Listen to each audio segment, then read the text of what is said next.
Audible.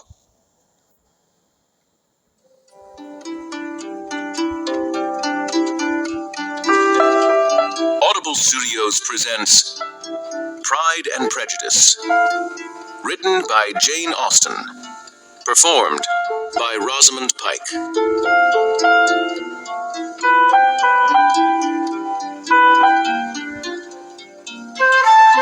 Chapter 1. It is a truth universally acknowledged that a single man in possession of a good fortune must be in want of a wife. However little known the feelings or views of such a man may be on his first entering a neighborhood, this truth is so well fixed in the minds of the surrounding families that he is considered the rightful property of some one or other of their daughters. "My dear Mr. Bennet," said his lady to him one day, "have you heard that Netherfield Park is let at last?" Mr. Bennet replied that he had not. "But it is," returned she, "for Mrs. Long has just been here and she told me all about it." Mr. Bennet made no answer.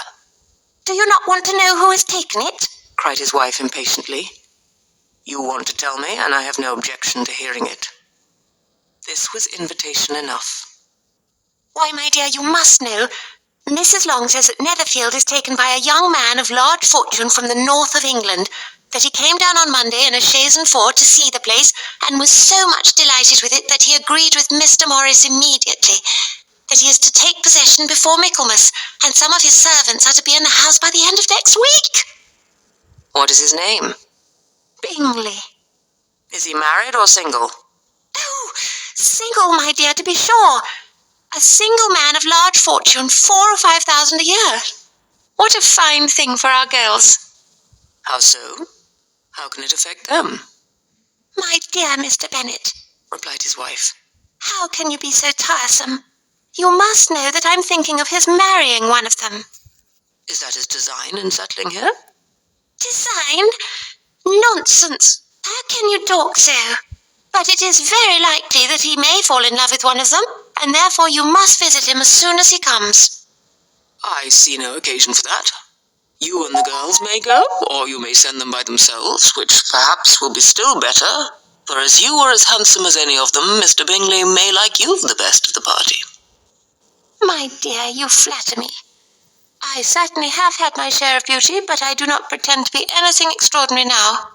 When a woman has 5 grown-up daughters, she ought to give over thinking of her own beauty." "In such cases a woman has not often much beauty to think of." "But, my dear, you must indeed go and see Mr. Bingley when he comes into the neighbourhood."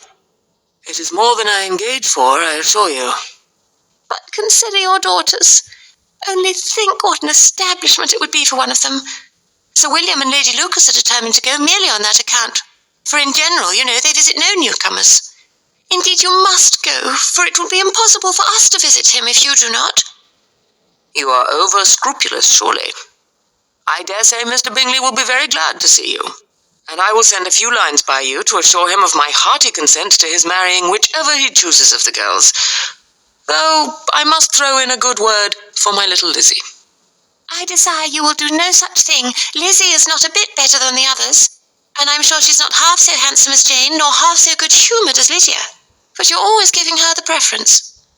"They have none of them much to recommend them," replied he. "They are all silly and ignorant like other girls, but Lizzie has something more of quickness than her sisters." "Mr. Bennet, how can you abuse your own children in such a way? You take delight in vexing me. You have no compassion for my poor nerves."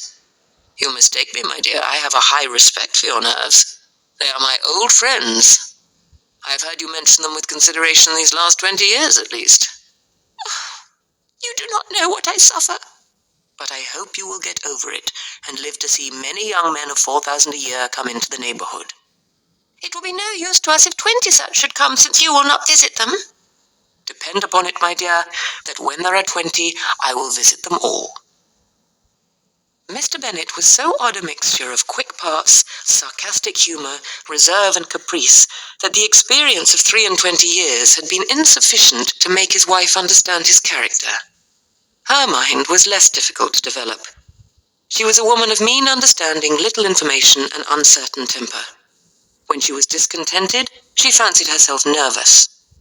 The business of her life was to get her daughters married. You've reached the end of this preview. To listen to the full title, you can buy it in your player.